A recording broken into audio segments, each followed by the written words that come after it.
যদি কেউ কোনো ব্যক্তিগত ফোনালাপ বা কোনো ভিডিওস বা অডিওস সামাজিক যোগাযোগ মাধ্যম যেমন ফেসবুক, টিকটক বা ইনস্টাগ্রামে ছড়িয়ে দেওয়ার হুমকি দেয়, তাহলে সেক্ষেত্রে কি আইনি প্রতিকার রয়েছে?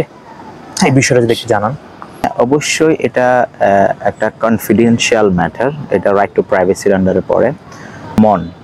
এখন সোসাইটিতে যে মানুষের ব্যক্তিগত ছবি, ফোনালাপ অথবা কোনো চ্যাটিং, এগুলা কোনো না কোনো মাধ্যমে সংগ্রহ করে, এগুলা ব্যবহার করে সামাজিকভাবে হেয় প্রতিপন্ন করা অথবা টাকা দাবি করা অথবা আনডিউ অ্যাডভান্টেজ ছাওয়া, এগুলা ভেরি কমন।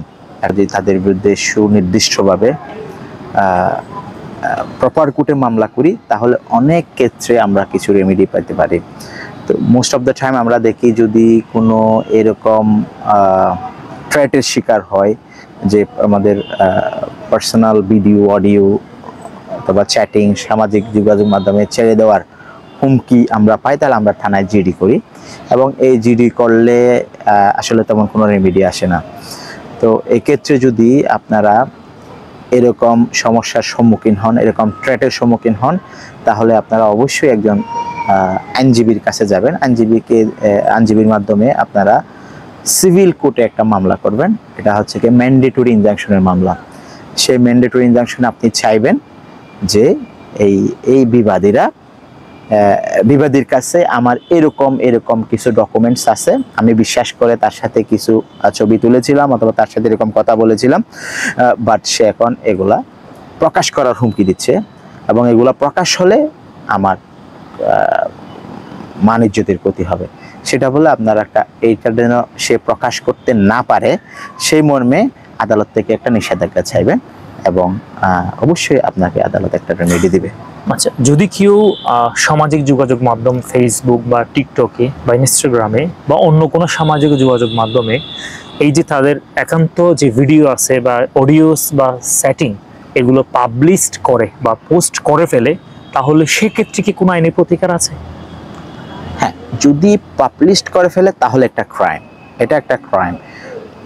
এটা আমাদের প্রথম ক্রাইম হচ্ছে কি, এটা সাইবার সিকিউরিটি অ্যাক্ট অনুযায়ী এটা যদি কেউ এরকম অনলাইন মাধ্যমে কিন্তু ডেফামেটরি কোনো স্টেটমেন্ট যদি সে প্রকাশ করে, তাহলে একটা ক্রিমিনাল অপরাধ।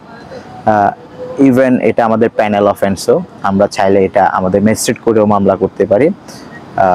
আমাদের সে যদি ডেফামেটরি কোনো স্টেটমেন্ট অথবা ডেফামেটরি কোনো ভিডিও, যেটার কারণে আপনার সোশ্যাল স্ট্যাটাসের অথবা আপনার ইজ্জতের হানি হয়।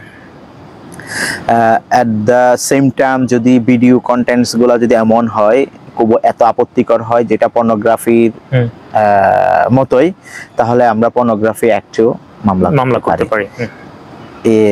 এবং অ্যাট দ্য সেম টাইম আমরা কিন্তু সিভিল কোর্টে যদি সেগুলা ছড়িয়েই দেয়, হ্যাঁ, তাহলে সেগুলো যেন স্প্রেড না হয়, সেজন্য সেগুলা সে ডিলিট করে দেয়, সেই মর্মে আমরা সিভিল কোর্ট থেকে একটা ম্যান্ডেটরি ইনজাংশন চাইতে পারি, সে যেন ভিডিওগুলা ডিলিট করে দেয়।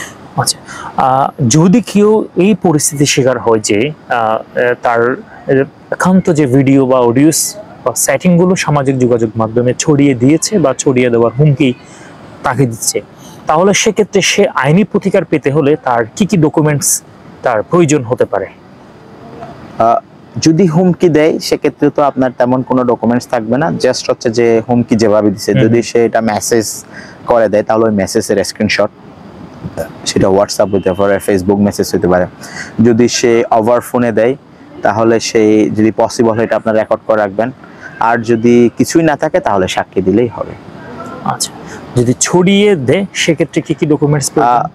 ছড়িয়ে দিলে ডেফিনেটলি আমার কাছে অনেক এভিডেন্স আছে। সে যে ইউআরএল থেকে, যে লিঙ্ক থেকে ছড়িয়ে দিয়েছে, সেই লিঙ্ক, যে আইডি থেকে ছড়িয়ে দিয়েছে সেই আইডির লিঙ্ক, সেই আইডির হোয়াটসঅ্যাপ স্ক্রিনশট, এবং আরও যদি কোনো ডকুমেন্টস থাকে আপনার কাছে, অডিও, ভিডিও অথবা চ্যাটিংস, তো যে যতগুলো ডকুমেন্টস আছে সবগুলো ডকুমেন্টস আপনি